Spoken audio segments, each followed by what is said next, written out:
Welcome to Louisville Vintage Motorworks Podcast, taped in front of no one, on location from somewhere. And now, here's Sugarpuss and Peepaw. We are on location in Ohio at Fuel Cleveland, and we've been talking to lots and lots of people here. Our first collab with blah blah blah motorcycles, and we have Sharon Patterson here, sharing a very interesting and poignant story about some things that she's done in her life. And she's actually an author. What was the name of your book? Were you talking about it? Yeah, I was talking about it. It is Mass Destruction. Okay. Dad had a bike, my brother rode, my husband rides. Yeah. I love motorcycles. I still ride today, and yeah. What do you ride? An Ultra Classic. Oh, Yeah, okay. Yeah. It's my husband's bike. I ride in the back. Right. But yeah. Yeah, nice. Some fun stuff. Yeah. So tell us about the story a little bit. Tell us about your brother first. Well, my brother and I were 18 months apart. Okay. We were born to two hippies. Right. And we ran feral together for many years as children, running around the neighborhood. And, Right. He was my older brother, so he was somebody that I always looked up to. Yeah. He loved adventure, but he was also wicked smart. Right. He was in Who's Who of American students. Wow. He Wow. accomplished a lot in his life. He went to Carnegie Mellon in school, but he loved the freedom of motorcycles. He loved adventure. So he had that great balance of a person that, he had that, academic and structured kind of side of him. Right. And the other balance was the freedom and the enjoyment of riding and the travel and, So where did he primarily travel? You know what? He traveled all over, actually. He lived in Germany for a little while. He traveled all throughout the United States. He started riding 16, 17. He got his first bike. Mm-hmm. And what was his first bike? Honestly, I don't know. Yeah. I don't even know. What he was riding at the time of the accident was he liked them fast. Right. He had a Yamaha. Mm-hmm. One of those little fast green bikes. Yeah. So, yeah. So when all this happened, did it shift the view within your family of motorcycles? You know what? I think it made us aware of the idea of the awareness that people need to have in motorcycles. So my brother was working for John Deere, and he was living in Vancouver, Canada, actually. He was in his accident. And, with the weather and just, there wasn't that awareness that I feel, did you hear that? Oh, yeah. You can almost feel that one. Nice. There wasn't that same awareness that needs to be brought. I mean, there's bikes everywhere. People ride. We love to ride, and it's, that we need to bring more awareness to that, especially in places where there's not that season that everyone's on a bike, In Canada, you don't have, there's a long winter. So, when bikes come out, people, it's just bring awareness. All right, definitely. You don't hate the motorcycle. It's just, Right. The awareness.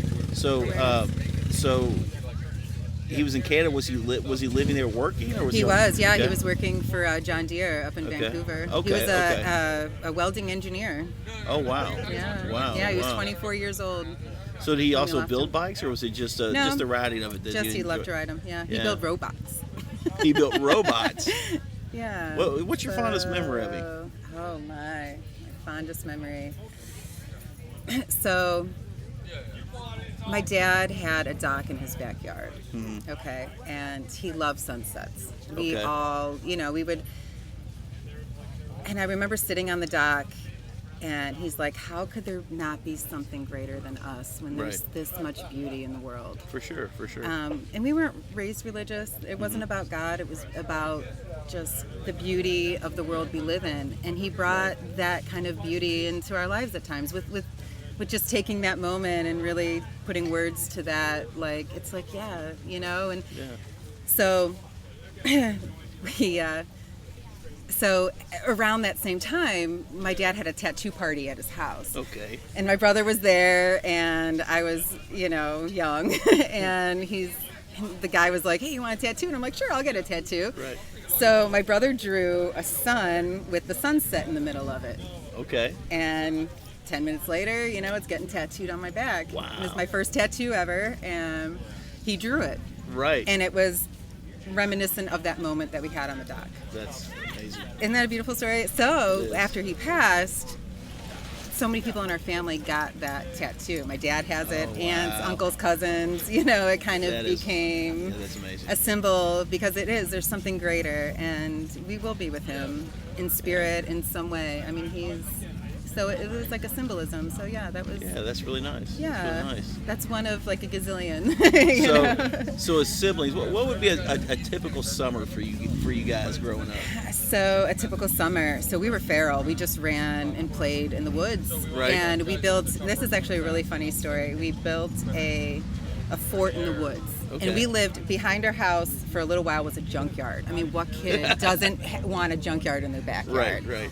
So we would go to the junkyard all the time, and we would scavenge like all these like great things, that we thought were old mattresses and whatever. And we built this awesome playhouse out of all the garbage we found. Right, It had a bed, it had tables, it even had an ashtray. I mean, we were like, 8. We just every house had an ashtray back in the day. So even down to the ashtray. And that night, we were all getting ready for bed, and we were head to toe in poison oak. Oh. We built this badass, fort in a poison oak patch. Oh my God. So we never got to enjoy our. Oh man. Yeah. And if we weren't doing that, we were playing bike rodeo. That was fun. You you ride bikes, and you have a rope, and you try to get the handlebars of the bike, and like you're a bull, but Right. So we stuff, just being kids. Yeah, having a good time. Getting in, So your parents were hippies. You know what? They were hippies turned, like 80s, like, those parents. I don't know.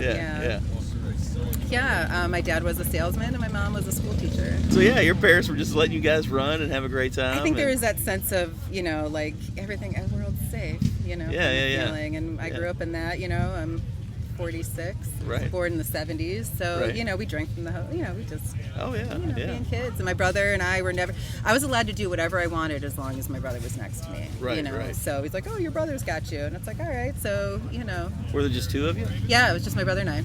Yeah. Oh, yeah. So you became really good best friends. We were, I mean, we fought like brothers and sisters do, and it was just the way things were. But like he had my back, I had his back, and we were always together. So. What really irritated you about it? There had to be something. Everything came so easy for him.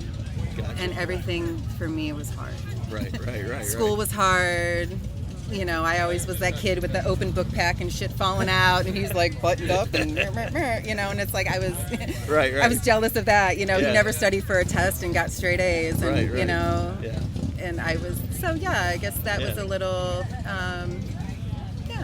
and following in his footsteps was hard. Right. Because you have somebody who's kind of bigger in life sometimes, and then you're the younger sister of that. So living in that shadow was hard. I mean, Yeah, exactly. And my parents were always really sensitive to that, because they're like, Ryan's the one who's weird, because he's all, he does well. He's like, he's the one, you're the one who's, you're kind of more normal. Like, he's the one you can't live up to that. Right, like, that's just, cause, that's good parenting.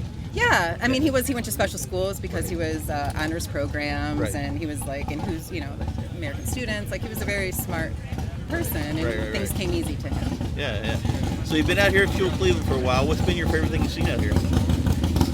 I'm having a great time at Fuel. Yeah, like it's a good show. It's a good show. I wasn't expecting all of this. This is pretty fun ride. And you all brought a van. We did. Yeah, tell us about your van. Okay, so she's a 87 Westphalia. Okay. And we've had her almost 4 years. So we have a 75 camper that we used to, we could camp in and stuff, but this one we can go on long travels, and so we haven't made the maiden voyage yet. But, I looked at it. It's a beautiful van. Yeah, thank you. The story of it. You want to hear the story of our van? For sure. I guess it was original owners bought it in California, and they went camping in it just on the weekends. And the dad was like, hey, to his daughter, who now lives in Pittsburgh. He drove it from California to Pittsburgh, and it's pretty much was parked. Wow. Since then. And the kids used it as a playhouse in the garage. Yeah. But the kids were gentle, and it just needed a little clean out. And I mean, those kids were real gentle. Real gentle. I know. There's still the film underneath the stove, so that hasn't even been used yet. Oh wow! Yeah, Wow. Right? So we were lucky. Yeah, we've got a lot of people that listen to our podcast that are into Volkswagen. Oh, that's going to make them jealous. Yeah. I will go over and take a couple pictures of that. Yeah, in a little bit. nice. I love the tie-dye tapestry you had hanging up. Oh, I mean, that's thank you. reminiscent of the old Deadhead days for sure. Yeah, for sure. Right on. Following Jerry around. Yeah, Oh, I man. actually saw the last Dead show. Did you? In Soldier Chicago. Field? I was there too. Yeah, I was right there on. too. Yeah, Black 95. Black Bunny River. Last song you ever played. Oh my God. Yeah, I Don't was get there me for started. that. And that was my first and only Dead show with Jerry. Oh, I mean, I saw man. all the other stuff, Yeah, but yeah, the yeah, only yeah. one I ever saw with... Oh, well, at least you got to see Jerry. Right, that's how I feel. I know. It's like, and I was a senior in high school, like I was, Right, and I was into the Dead, but like I'm still in high school, Right, It's kind of, so I'm glad I went. Awesome. Friends are like, you gotta go, and I'm like, you know what, I'm going. Awesome. So glad I made that. So if you're on the fence, just do it. Yes, exactly. Whatever's going on in your life. Just do it. Just do it. Well, thanks for coming and talking to us. Yeah. We really appreciate it. For Thank sure. you. Yeah. Great story. This by was the way. fun. Yeah. Thank you. All right. We'll see you again. Yeah. Thanks. Take care.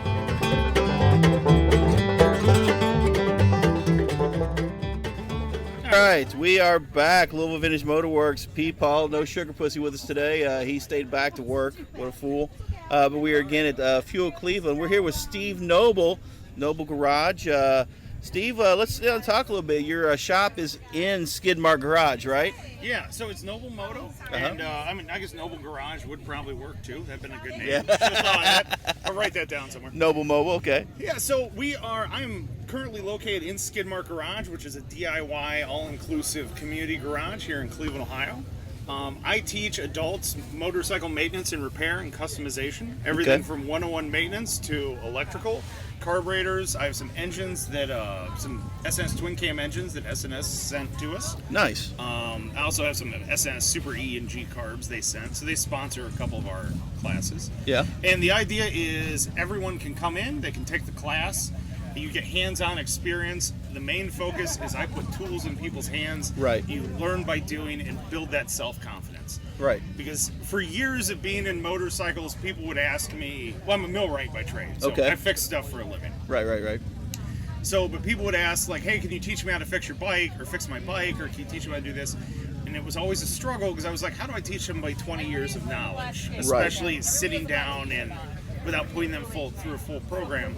And I realized at some point, really the key to fixing everything is just a little bit of knowledge and some overconfidence. Right. And to know that, hey, you may not know how to fix everything, but you've used tools before, and you're pretty confident that once you get in there, you'll be able to sort out any problems you come across. Right. That's a really good. So what kind of age range are we talking here that you're teaching? I've had as young as 17 up to retirees. Okay. So that's the adults that we're teaching there. And now, as a side note, I kind of want to go off on a tangent about that. Yeah, for sure. That's what we like tangents. All right, cool. So part of the reason I push repair and motorcycle maintenance and stuff is I'm a very avid motorcyclist. Mm-hmm. I ride a lot, do a little hooligan behavior, and then I also travel a lot. My wife travels on motorcycles, and to me, traveling adventure is the essence of motorcycling. Right. And everyone's big concern doing that is the confidence in their bike and how long is their bike going to make it? Is it going to be reliable? So I love pushing that for people to share that info and to share that self-confidence. Like, hey, you can do this too. You can take your bike out and you can go ride to Sturgis, or you can ride to Deals Gap in the Smoky Mountains, or even just do day trips around Ohio. You don't need a brand new tourer. You can do it on a $1,500 Japanese bike. Exactly. And it will get you there. And like the great Peter Starr once told me, the key to getting someone into motorcycling and to latch them in there is you have to show them the passion for it. Right. That's what gets you the 30-year rider. Not the cool factor, not the TV show, but that passion, that thing inside you that drives you, that makes you want to ride. Right. Get people out there on the road enjoying the just the outdoors. I mean, just the stops and the food you have. Yes. Yeah, absolutely. The food you have, the people you meet, the nature you see, like I prefer traveling 2-lane roads whenever possible. For sure. You get up in the mountains or even out in the flatlands of the Midwest. Yeah. It's just magical. It definitely is. And then you said you also have you're connected with a mobile service too. Tell me about that a little bit. So what that is called Moto Go Cleveland. Okay. And we still good for the recording? Oh yeah, that's all part of it. All right, so got a little knucklehead action going on here too. I can show him how to fix his Linker carburetor. Yeah, he might need it. That guy, I met that guy earlier. His name's Hero. Oh, and okay. yeah, he's got he had that the Kawasaki triple out here yesterday. Really? Oh, 750. Oh, my, yeah, it was a monster, and he had all these imported Japanese parts on it that he couldn't get here at all. And man, I'm trying to get him to come. He's like, my English isn't that good. I'm like, I don't care. It doesn't matter, dude. Come on over and talk. You know? Probably have great stories. Oh, I know. 40 years of building motorcycles. And I love his helmet that he's got. It's like this old Japanese civil service helmet. There he goes. All right. All right. Anyway, all right, cool. So I'm involved in what's called Moto Go Cleveland. Right. So the guy that owns Skidmark Garage is Brian Shaffrin. Uh-huh. Him and his wife Molly, they're both teachers by trade. Okay. So it started when Brian realized that the kids in his science class knew nothing about fixing stuff. Right. So he had brought a motorcycle in, one of his, to have the kids kind of tear it down and rebuild it, and it didn't work, but he realized, like, these kids know nothing about hands-on stuff. So he started Moto Go, and the idea is we're in some local high schools, charter schools, and private schools, and junior highs and sometimes middle schools. But we have kids come in and they rebuild Honda CB350 motorcycles. Okay. The 350 is plentiful. Honda made something like 3 million of them. Right. But the main focus is we have the kids come in and we put tools in their hands and we give them a climber manual and we let them break bolts off. We let them turn them the wrong way. We let them fail and do all the things wrong. 100%. Because the main focus of the program and the main focus of learning really is building that self-confidence in the kids and building the problem solving. Right. Like at the end, at one of the schools, at the end of each day, we have them record their fail of the day. Okay. So we tell them the only way to pass this class is to fail. Okay. So they have iPads and they record a video. Today I broke the bolt off on the battery box or something like that. But that's their fail of the day. And for a lot of these kids, especially the ones going to private schools, they're not used to failing. And as we all know, failing is part of life. Right. So to instill that in them, that it's okay to fail and that's how you learn, and that's also how you gain those problem-solving skills, is huge. Right. By the end of the class, by the end of the program, really the focus is self-confidence and problem-solving. Right. The motorcycles almost become secondary, but the big thing is you reel them in the first place with that magnetism of it's a motorcycle, it's cool. Right. It's not a lawnmower, it's not shorts. Exactly. And then at the end of each program, if their bike doesn't run, we have one we bring in for them, and we have Kickstart Day. And each kid gets to kickstart the CB350 motorcycle. Nice. Even the little ones that can barely reach with their legs. Get the bike up to 10 Right. But each kid gets to kickstart it. They get to rev the thing up a little bit, see what they're working on, get that feel, have the bike shake underneath them. And, you see their eyes light up, and you can tell, like, that kid's going to own a motorcycle. Exactly. And even if they're indifferent to it, hopefully it inspires them to say, hey, I can pass this test in law school. Man, I sorted that carburetor out in high school. Right. So, yeah, it's became, my wife calls me the motorcycle missionary. Because it's kind of became like a life thing to get more people into motorcycling and get more people riding more miles. And that just helps the industry as a whole. Oh, for sure. You got to get back to it, Yeah. But also, it sells more tires. It sells more brake pads. So everybody's making money on that. Absolutely. It doesn't have to be secret knowledge. So how can people get a hold of that program? For Moto Go Cleveland, you can just check out the website, Moto Go Cleveland. That's MOTOGO Cleveland, CLEVELAN. .com. Or if you want to get a hold of me and do the adult programs, it's Noble Moto at KNOBLEMOTO.com. All right. And we're on all the assorted forms of social media. Yeah. So people can find you all over the place. So yeah, you're not hiding in a corner someplace. No.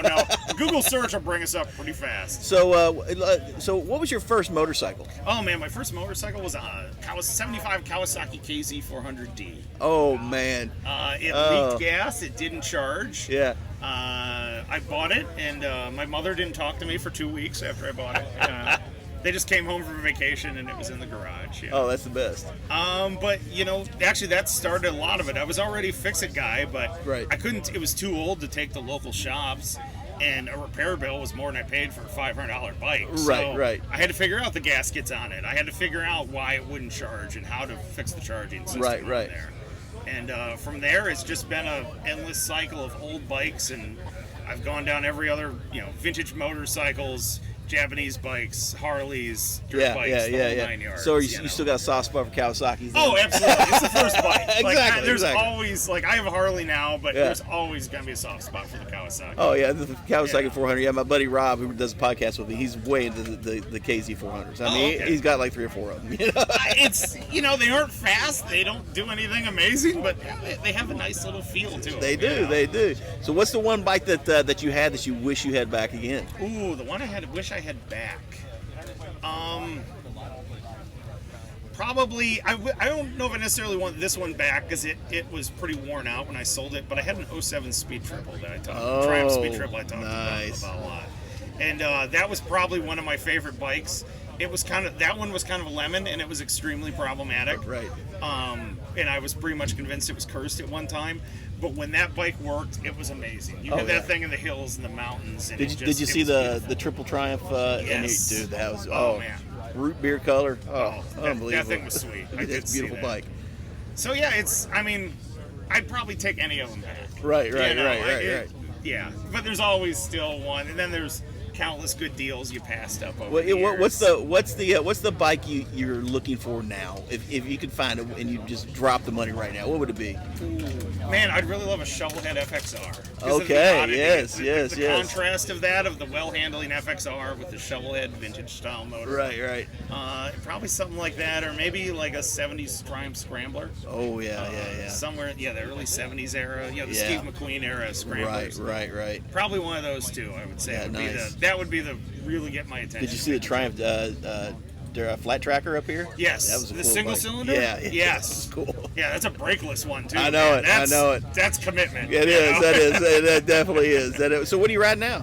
I have a 22 Lowrider ST, and I just picked up a Honda CB350. Oh, nice. Teaching the classes with them and stuff, I realized at some point, I just need to own one of these. Yeah. It's fun just to putt around town.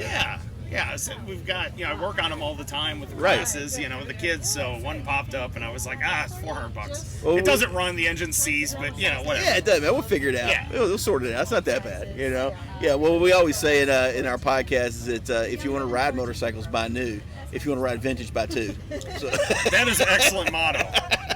And I've told numerous people something similar. Yeah. They talk about their first bike, and they're like, I want something old. And I'm like, no, you don't. No, you don't. No. I'm like, buy a good bike, learn how to ride, then buy an old one. Right. Or maybe buy 2 or 3 more, exactly. then buy an old one. Exactly.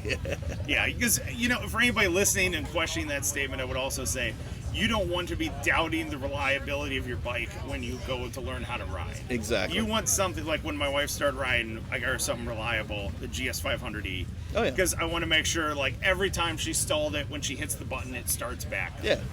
You don't want to have that extra level of doubt there. Yeah. Well, I love the GSs. I mean, that's what I cut my teeth on, were the old Suzuki GSs. Those 450s. Yes. I got a 550 right now. I've got an 850. They just drop in my lap, Yeah, I understand. So, yeah. They have a nice feel to them. They do. They're fun to pitch around. They really are. People don't realize it. Especially the E models are really good. I like the E models. Yes. They're awesome. Well, thanks for coming to talk to us. We really appreciate it. Thank you very much. Yeah. We'll see you on down the road. All right, sounds good, man. Yeah. All right, thanks. Bye.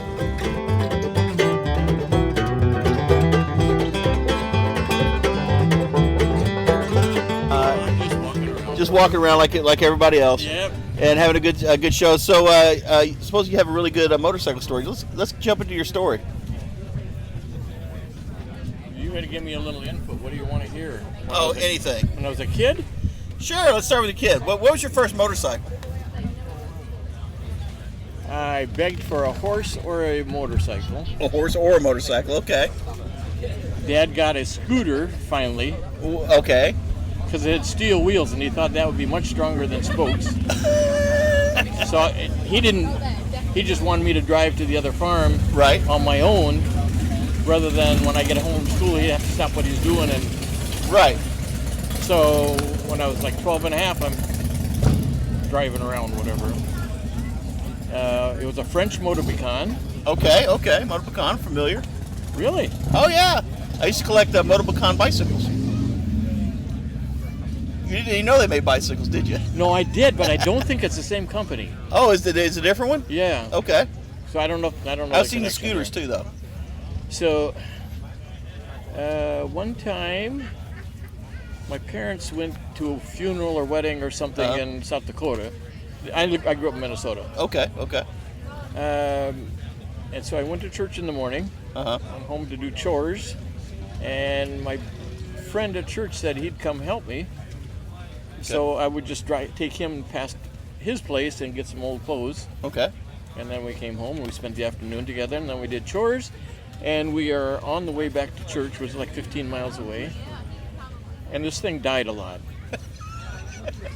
So we were running a little late, so I decided to take the highway instead of the gravel roads. Okay. On your scooter. Yep. Okay. And it died. Oh, man. The highway patrol came up behind us. Want to know what was going on? I said, well, we're on our way to church. And it's like, what's in the grocery sack?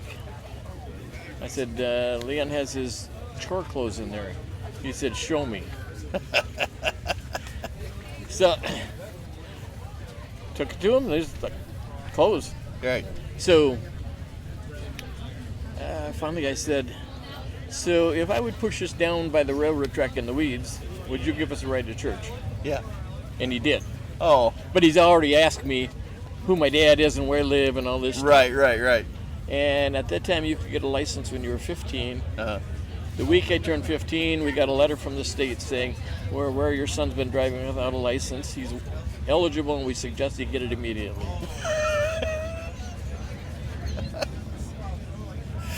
Wow. But I remember driving truck when I was 10 on the road too. Well, it's farm country, I would imagine, Yep. right? Yeah, but like when I got to the highway, I'd have to slide down to put the clutch and the brake in, and then I'd put it in neutral and get back up and look for a big white spot, and then I get back down, put it in gear, and then get up to drive across. So what was the next one was in college I bought a X6 Suzuki. Okay. 250. Right. Very familiar. I think one of the bikes that put Suzuki on the map. Oh, for sure. Good road. So my girlfriend, who ended up becoming my wife, I decided to take her home 150 miles on this 250. Right. And when I drove it, I would go whatever would go. Right. So at 150 miles, you get off and there's no feeling in your hands because it's turning 7,000 to 100. So we're driving. They got 5 inches of rain in less than an hour. Oh, man. And so she had a brother who lived relatively close along the way, like 100 miles from town. Right. So we stayed there overnight. Oh, okay. Poured about a quart of water out of each boot. I bet her parents were pleased with that, weren't they?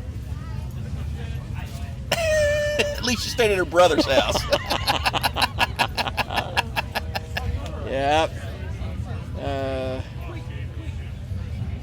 I took the motorcycle home. So I was working my own way through college. Okay. And you could buy insurance for 6 months. Right. So I had the last weekend in the summer, I had to take the bike home. Okay. To store it for the winter. Well, it started snowing. Okay. Minnesota snow. Yeah. And I'm freezing cold, and there weren't nice clothes back then. Right. Cars are starting to go like 15, 20 miles an hour. Yeah. I can't go 15, 20 miles an hour for 150 miles. No. So I'm going about 50. On this X6. It was that part was 4-lane yet. Okay. So they'd started to build the 4-lane. And this is on that little Suzuki. Yeah. Okay. Seemed like a big bike to me. Oh yeah. So it's a 2-stroke, so there's no back pressure. Right. But I let up on the throttle a little bit, and it broke traction anyway, Right. even with the almost no engine back pressure. And it went sideways. Oh man. And then it went sideways and sideways. I bet I went 6 times sideways. Yeah. Never went down? No. Wow. But I went 20 miles an hour the rest of the way home. 5 hours later. Yeah. Oh my God. Awesome. Yeah. Then people in Minnesota are different. Everybody's different. Yeah. So what's the one bike that you sold that you wish you would not have sold? A 750 Honda. Okay. So I lived in Oklahoma for 2 years prior to that. Okay. And I was exposed to motocross. Okay. So that was just getting started. Yeah. Guy across the street had a bike, so I ended up talking to him and we're going to a couple races. Decided I like that, so I'm going to get a Mako. Okay. So he takes me to his dealer, which is like an hour and a half from Oklahoma City. Mm-hmm. This guy sells like 13 different brands of bikes and stuff. Huge showroom for it. So there was an OSA there. 6 hours on it. Wow. I think they were $1,200, and this is 6 hours, so it was for $800. Okay. That's a huge amount of money for me at that time. Right. Because I'm making minimum wage, which is $1.37 or something like that, I think. Yeah. The reason he had it, this guy named Pat Poynton had inherited like a mobile home park from his dad. Okay. So he had lots of money. Okay. So he was racing motocross, Mm-hmm. and he'd buy a CZ because the CZs won. Yeah. Well, the next 2 races, Huskies won, so he traded in on a Husky. Okay. And then the next race, an OSA would win, so he traded on an OSA. So he had 13 bikes in one summer. So he didn't realize it was really the rider, not the bike. Dealer said if you had that much money in gas and practiced, you'd be the best one in the state. Oh, for sure. Right. Exactly. So I got one of his 13 bikes. Wow. Then we moved back to Minnesota, and I bought the 750 4-cylinder. Okay.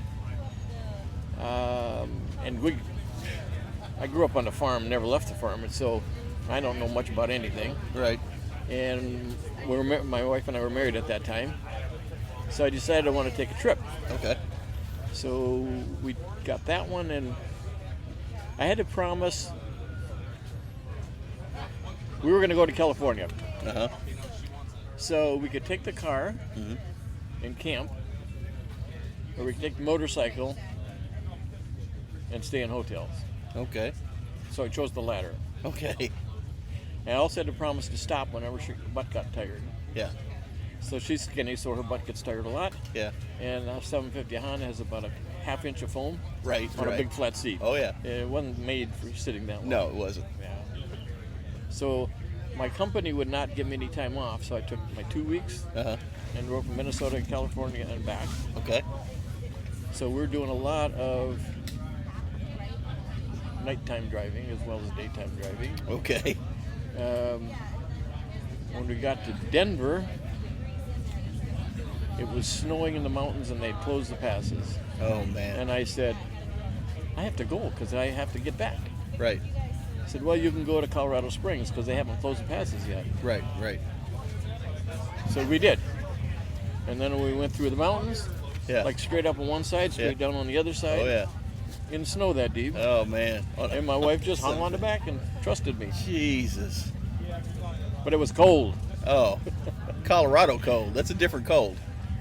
One time we were going through Utah, I think. Uh-huh. And again, we're trying to make time. On So the it's- 750, right? Yeah, it's all on the same trip. Okay. So I'm driving probably 70 or something. Yeah. And it's dark. And the road is like leaving. This Corvette comes by me at about 85. Oh, man. And I thought, I'll just let him get a quarter mile ahead. Mm-hmm. And then I know where the road's at because I can see his taillights turning and whatever. And so Right. I'm always prepared. Well, Right. that worked good. So I'm going about 85 for, I don't know, an hour or something. And Yeah. come around a curve. And somewhere between that Corvette and me, a big old car was sitting in the middle of the road. Oh, my God. And I got around it somehow. And I went 50 miles an hour and let that Corvette go. Yeah, if you haven't traveled out there, there are literally road signs with a cow on them. cow crossings. Yeah. And people told me not to go. They said, you get in the desert, when it cools down, the rattlesnakes go on the road because it stays warm, and then you drive over it and they stick their head up and bite you. Right. And then when I get to California, the Hells Angels are going to attack you because you're on a stupid Honda, not on a Harley. Right. But we made it. Yeah. Made it back in the 2 weeks, but the last day was like going across South Dakota. So I'd drive for an hour and then stop for 15 minutes, and I'd drive for 45 minutes and stop for 20 minutes. Right. Yeah, by the end I was stopping more than I was driving, so it got to be a really, really long day. Right. I almost didn't have to go home. I could just go on to work. It was so late. But I made it back in time. Right.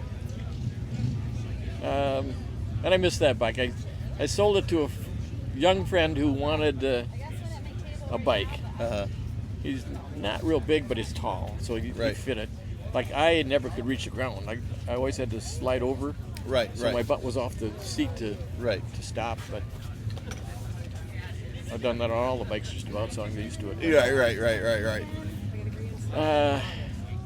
And 2 weeks later, he said he was terrified. He just sold it because he could make way more money. Well, yeah, I sold it to you for a song because I wanted you to ride. Right. Oh my God. That's so the I don't worst. even know what happened to it. That's the worst. Oh man. Yeah, that's always the worst when you sell a bike for money. Oh man, why would you ever do that? I don't get it anymore. I stopped selling them. I just buy now. Just buy. That's why I got so many of my motorcycles. It's stupid.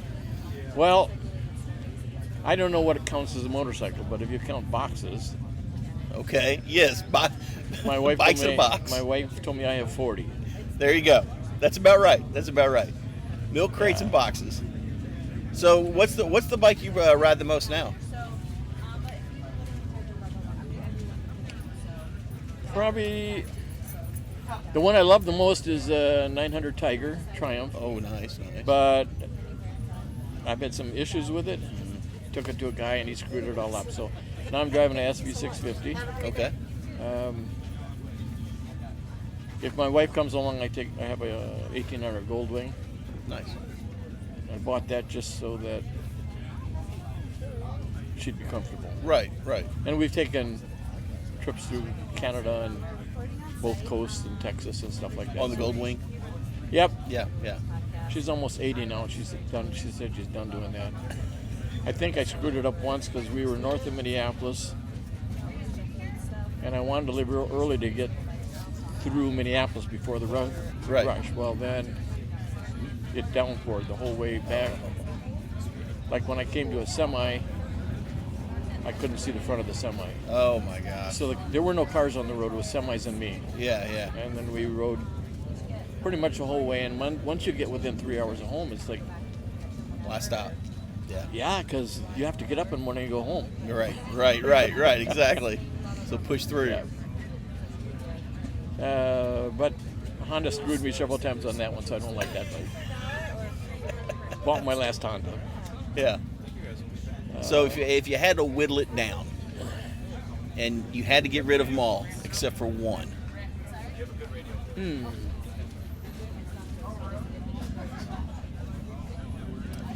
I have a KLR 650. Okay. My description is it's so ugly it's kind of cute. Right. But you can take it on the road. I did it half the Trans-American Trail. Did you really? And then from Oklahoma to Minnesota, put a different sprocket on in 75 miles an hour. Wow. Did the Continental Divide with it from Mexico to Canada. Yeah. Put a little sprocket on so they got lots of torque. Right. Go to 13,000 feet and it just keeps on going and going. Nice. So it's ugly, but it's versatile. Can do anything. Swiss Army knife. It's sort of like a Camry. Okay. There's nothing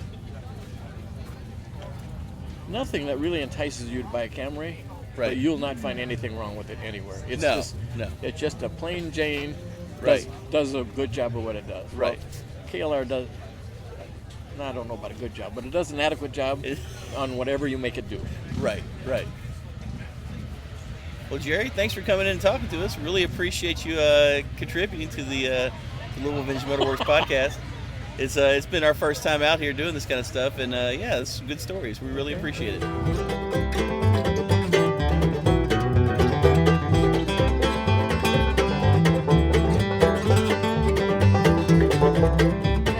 All right, Louisville Vintage Motorworks. We are back here at Fuel Cleveland 2023. This is Peepaw, and we are sitting down with Kate, and Kate has some motorcycle stories. Kate, tell us, what's your story? Well, hi. Nice to meet you. Good to meet you. My name's Katie Loftus, and I'm from San Diego, California. Oh, nice weather. All the way from San Diego. Yeah. Really nice weather. It's not bad here. In fact, I like the people here a lot. It's pretty cool. Oh, yeah. So I guess my story, I'm here with a chopper that I built during COVID. My first build. Yeah. And I was invited by Mikey from Glowbrow. Super cool people. Right. And he's like, I just took a chance by asking you. He thought you'd say no. I was like, oh. Right. So the thing about me is I'm a cancer survivor. So I was like, well, I have an opportunity. I take it. Oh, yeah, for so sure. I had checked in with my husband. Can we afford it? Do we have the time? Yep. Okay, good. Let's go. Nice. So here I am. So I built a bike, and it's Frida Kahlo, who was a famous artist, right? Mexican artist, because during my cancer battle, she was an inspiration. So I guess my thing is sharing that with people. My message is to live life to the fullest. Right. You know, the bike is a rider, right? Yeah. We know what that feels like. Oh, for sure. Because I call her the Frida Freedom Chopper. And it's got butterflies on it and Yeah, well, everything. because the butterfly, the free, right? Right. Flying through the air.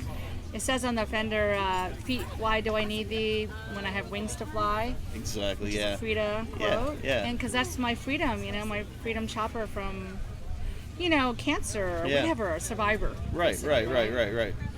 So I get really excited, and thank you for having this moment. So similar, we have kindred spirits, because I love to tell women's stories also. Right. I have a show called Ride to the Warehouse, and it's just taking pictures of women and telling their stories. Right. Because everyone has one.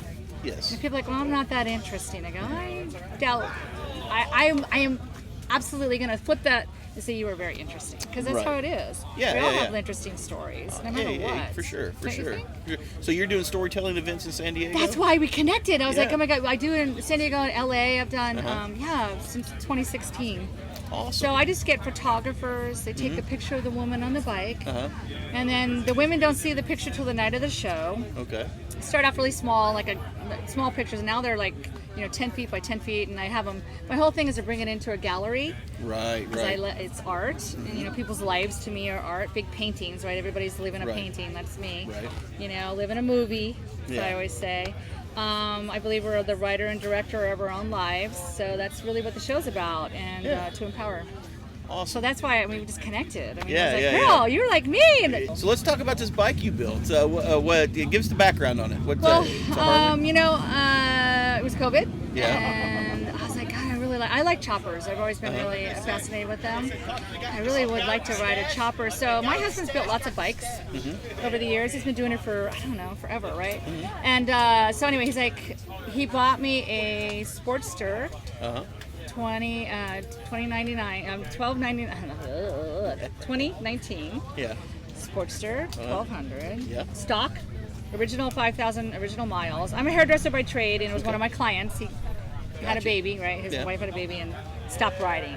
So it's sitting in the garage forever. Yeah. So my husband bought it for me for my birthday. Oh, nice. And then he's like, here's your chopper. So it was in pristine condition. He said, you really want to chop it? I go, oh, hell yeah, I want to chop it. So first thing I did was chop that, and that was really fun. You made it into a hardtail, didn't you? I did. Yeah. I took the lowbrow hard kit. That's one of the reasons why I think I'm here, is just kind of connecting with the community.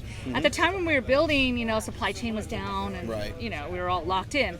So we reached out to all the community and just, and wanted to pay it forward. Like, you help the community, so we want to buy this from you. And that's the networking that we like to, and support each other. Right, yeah, that's what you have to do. Yeah, it's such a small niche industry that you have, and you can't step on any toes because everybody knows everybody, and so absolutely. That's the thing about me, and I get that from you guys, is it's about integrity and being who you are. Yeah. I mean, authentic. authenticity. Exactly. I don't know how else to be anything but me. Right. People are like, how do you? I go, I don't know. I just wake up and be me. Yeah. And so I believe that's my superpower. Right. And you're you. You have Right. your superpower. Right. So that bike is kind of that embodiment of, Frida Kahlo to me. When I was sick, I painted through my pain because she kind of showed me that she did that. And I painted 13 paintings. I'm an artist. And when I wanted to build a chopper, I'm like, I want to do Frida because I just love her so much. And I feel like people connect. Anyway, I connect with her. Yeah. And we built it. And my husband, my mentor, and I did build it. And people always, and this is the thing about being a woman builder, I get a lot of shit for it. People are like, oh, well, let me talk to your husband. You didn't really build it, blah, blah, blah. And I'm like, wait a second. You go talk to my husband. Right. And he goes, you know what? She built it. And, he did it. The heavy lifting. He was Right. super patient with me. 'Cause Right. It was really hard. It's a lot of Yeah. problem solving. Yes. I didn't rebuild the engine. It was really solid. But everything else I did that bike. I did not weld the frame. My husband Right. did. Right, Because I right. don't know how to weld. Right. I know how to weld now, but not enough to do a Well, frame, right? a lot of builders pass off that they've built the whole thing, I but know. I don't they're have more an like ego. subcontractors. Totally. I was talking to. I've built myself, and that's what I have you to know. do. Yeah, I do. I know exactly what you mean. Do you know who Rusty Coons is? I don't. So I didn't either. And so apparently he's an advisor on Sons of Anarchy. He was right, and then on Mayans, right? Okay. And I guess he was HA way back when. And anyway, he's a really cool guy, sober. So Yeah. he comes to me and he said, "I want to interview you." So I had no idea who he Yeah. was. And my husband's like, "Oh, Rusty Coons! Oh my God!" And I'm like, Yeah. "Okay." And he built bikes for many years, and I was telling him this story like you, and he was like, you know what, Katie, and I just really appreciated it because he's like a big muscle, he's like a big guy, Yeah. and he's like, you know what, I built machines forever. I forget the name of his company, but he had one, and he's like, I didn't build the whole thing myself, He goes, and I was like, thank you for saying that, because I feel as a woman, Right. there's a lot of pressure. You got to do it all, or you're no good, No. Which I laugh because I'm like, okay, I'm no good, whatever. Just watch me. But you painted that tank, didn't you? I did not paint the tank. did not paint the tank? Okay. I did not paint the tank. My friend, Chicken and the Biscuit. Okay. And if you ever meet her, you got to have her. Yeah. You got to interview her. Yeah. She's cool. So she just has her own style, and it spoke to me, and we get along. Yeah. And she just got my vision and brought it to life. Right, No, I right. built it. I didn't paint it. Okay. I had like 4 painters on that bike. Okay. With the powder coating and Yeah, the yeah, yeah. fender, and there's many people on that Yeah. motorcycle. So I did, and I just conceptualized it. Okay. And then she took that concept and Oh, she blew me out of the water. Yeah. We took some pictures of that bike, and I mean that tank is just beautiful. Isn't that crazy? It's the most beautiful tank here. I Oh, really well, God, think is so. it I have an Chicken art. and the Biscuit? Well, I have an art background too. Oh, so you know. Oh, I know. And I can't do that Yeah, either. Frida's one of my all-time favorite. Her and Diego Oh, it both. is? Oh, yeah. Oh, my yeah. God, I love So- it. So you have the passion. Yeah. Oh, I know exactly. I mean, yeah, I've studied them a lot, and to me, that really is, if you know your history and you know what you're looking at, you know what How this hard that is. Yeah, how hard that was to do that. People tank. like, did she airbrush it? Oh, no, that is with the. That's a paintbrush. paintbrush. It's a paintbrush. And she did tiny little. I know. You looked at detail. The detail on thing always was. As I'm riding, I'm just like looking down, going, "Wow." Right. Because I always see something different. It's a powerful image. Oh my one God. of the things that you do see, and I have to talk over you. I normally don't do this. No, go ahead, please. But You're not talking over me at all. one of the things that I've noticed a lot in especially the chopper world is the objectification of women. Oh my God. And then Amen. you have a woman on the tank, and it's a powerful woman. That's why I put her on Yeah, there. and it is completely different than anything else you will ever see on any that chopper. was a woman for me when I was fighting cancer. So she lived a long time ago. She Right. died in I think the late 50s or something. Right. And so to think about her, a Latin woman, Right. in those times, oh my God, Right. and communist and all the things people say, but she was so powerful. And then I know that she has no idea how big she is.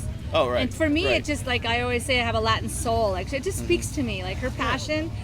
In her pain, which is amazing. Right. Oh, yeah. And just wow, look at this woman so long ago, and what are we, 2024, and we're still Right. speaking about her. Oh, yeah. So putting her on there, I feel like a lot of people connect to her, and if they don't know her, they'll get to know her through that bike. Exactly. And it's about It's a women's teachable empowerment. moment. Yeah, I love that you said that. That's Yeah. how I feel. Yeah. Misogyny is I didn't even know I was raised by a very progressive parents, my Mm-hmm. father especially, very close relationship, and I never knew that. Never. He Right. had lots of women friends, and I never was ever that way. So when I got into riding motorcycles, I was like, oh my God, wow. The first time I bought my Harley, they're like, oh, they called me up.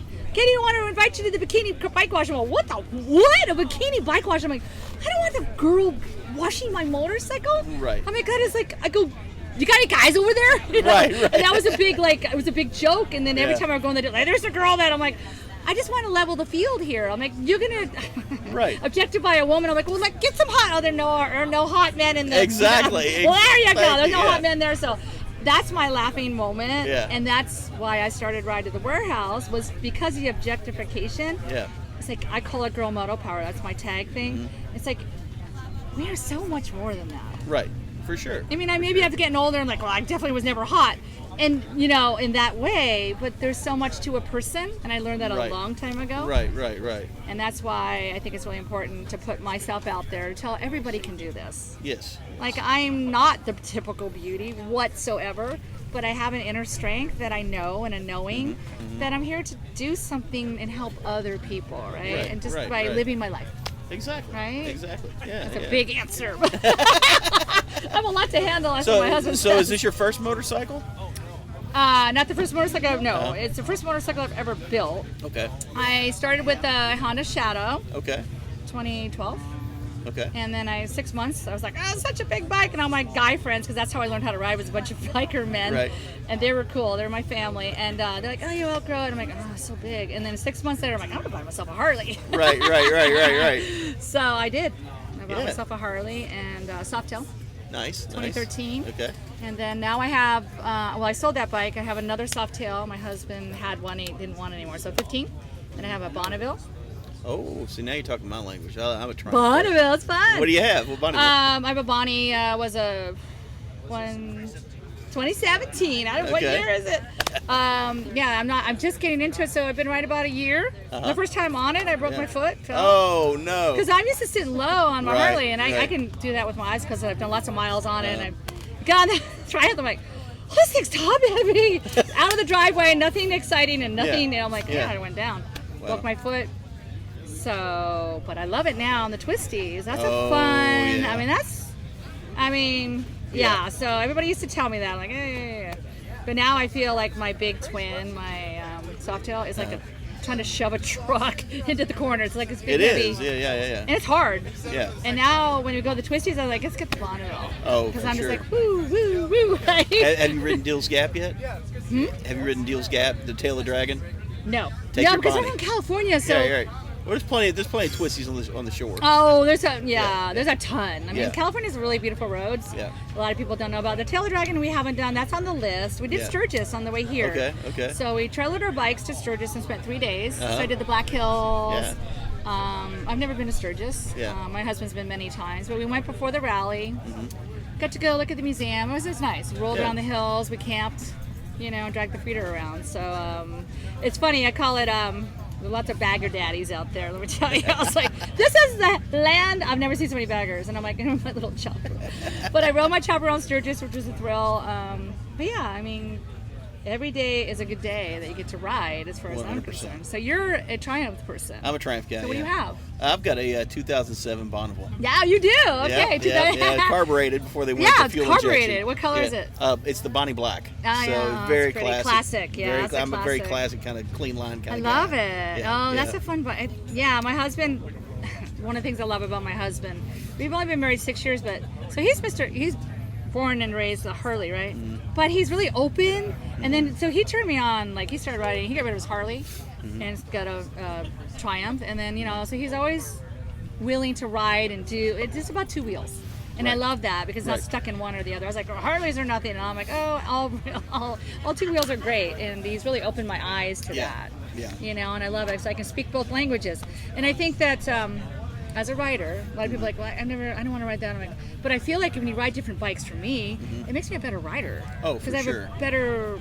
Like I said, I broke my foot the first time I was on the Triumph, but I will never do that again. But I was fearless. Right. And, you got to try different ways, different, mini bikes, whatever, dirt bikes, whatever.